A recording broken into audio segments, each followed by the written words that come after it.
Hello there and welcome, and just by clicking onto this video I can tell that you, yes you, are a person of sensitivity, breeding and just full of wonderfulness. And how do I know that? Well, because you are looking into how to grow the wonderful Lily Conca, this lily right here. So let's get on with it.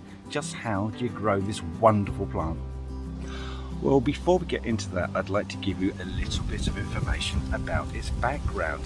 This lily is a hybrid of two other lilies, the oriental lily and the trumpet lily.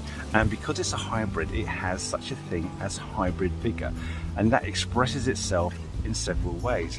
One, it is so much hardier than the two of its parents. Two, it is extremely tall, grows to about 2 meters once it's established, and sometimes even a wee bit taller. And three, the stems are super sturdy. So many plant hybrids you get nowadays, they may have wonderful flowers, but they just can't support themselves. They fall over, they snap, they're awful. I'm looking at you, salvias.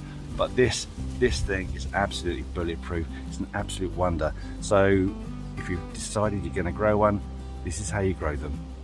So if you want to buy them, you are unlikely to be able to buy them as fully grown plants in a pot. More likely you are going to be able to pick these up as pre-packed plants in the spring, possibly at your local garden centre. More likely you are going to have to purchase those online from an online retailer. They will require a position that is in full sun all day, although they will tolerate a position that has semi-shade. The soil needs to be moist but free draining, but it does not want to be waterlogged, especially over the winter, because the cold and the wet can cause these bulbs to rot off. Now, as I said earlier, these plants can get very tall. 6 or 7 foot is easily attained once established. So when you're planting these, you need to plant them fairly deep. The minimum depth you're going to want to plant them is approximately 6 inches, but you can go down a bit further, down to about 12 inches. Just beware that if your soil is prone to getting waterlogged, then the deeper you go, the more likely that risk will be. So if you are prone to waterlogged soils, then consider planting them in a pot or planting them into a raised bed.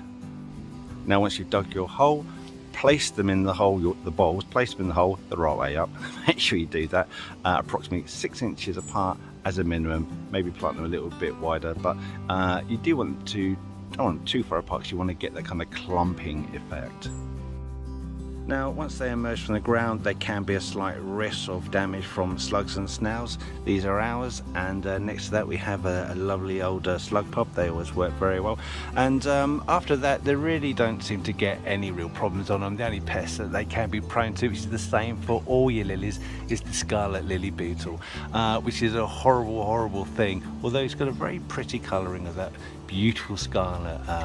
I know carapace isn't the right word, but you know what I mean. So if you do see them, and they are very easy to see against the green of the leaf, you just pick them off and dispose of them as you will. Other than that, they are pretty robust. You don't really need to do an awful lot to them. You'll find that, I mean, they don't really need feeding. You know, they have a lovely dark green leaf, but if you do find your leaves are starting to go more yellow, then you can give them a liquid feed, something like Miracle Grow or Mirror Acid will do absolutely fine. Going back to the soil, something I didn't mention before, they will prefer a slightly acidic soil, and that's kind of it really, that all you need to know about how to grow these things. Now, did I mention just how nice these smell? They have an absolutely wonderful perfume.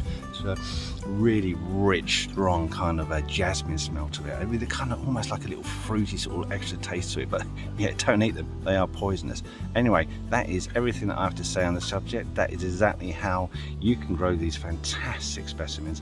And if you've got any great information or comments that you want to leave, then do so. We'd love to hear from you. Anyway, thank you for watching, and we'll see you in the next video.